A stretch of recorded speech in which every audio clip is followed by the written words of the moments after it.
Budget पेश होने से पहले दिल्ली सरकार द्वारा सदन में आर्थिक सर्वेक्षण पेश नहीं करने पर दिल्ली विधानसभा की नेता प्रतिपक्ष आतिशी ने कहा कि दिल्ली की बीजेपी सरकार के पास 1 लाख करोड़ रुपए की आय नहीं है और हो भी नहीं सकती। और जब बजट पेश होने से एक दिन पहले सदन में आर्थिक सर्वेक्षण पेश नहीं किया गया तो हमें लगा कि बीजेपी सरकार आर्थिक सर्वेक्षण पेश करने की संसदीय परंपरा तोड़कर क्या छुपाना चाहती है। जब 68,700 करोड़ रुपए का ये आंकड़ा सामने आया तो मुझे समझ में आया कि आर्थिक सर्वेक्षण क्यों पेश नहीं किया गया।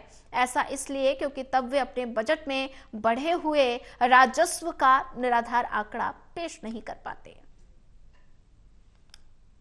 पिछले दिन जब इकोनॉमिक सर्वे दिल्ली विधानसभा में पेश नहीं हुआ था तो हम सबके मन में सवाल उठ रहा था कि इकोनॉमिक सर्वे तो टेक्निकल डॉक्यूमेंट होता है, उसमें ऐसा क्या था कि भारतीय जनता पार्टी ने हमारे देश की 70 साल पुरानी पार्लियामेंट्री परंपरा तोड़ दी, संसदीय परंपरा तोड़ दी और इकोनॉमिक सर्वे नहीं प्रेजेंट किया।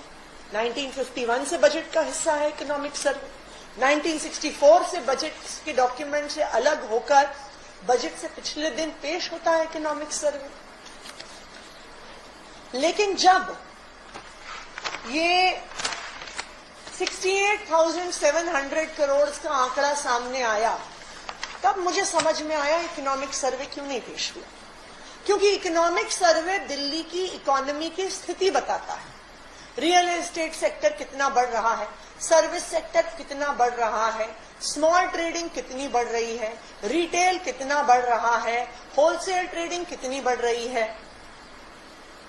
अगर इकोनॉमिक सर्वे सामने आ जाता तो ये हवाई टैक्स का आंकड़ा जो पिछले साल से 20% का इंक्रीज दिखा रहा है वो भारतीय जनता पार्टी अपने बजट में नहीं रख पाती।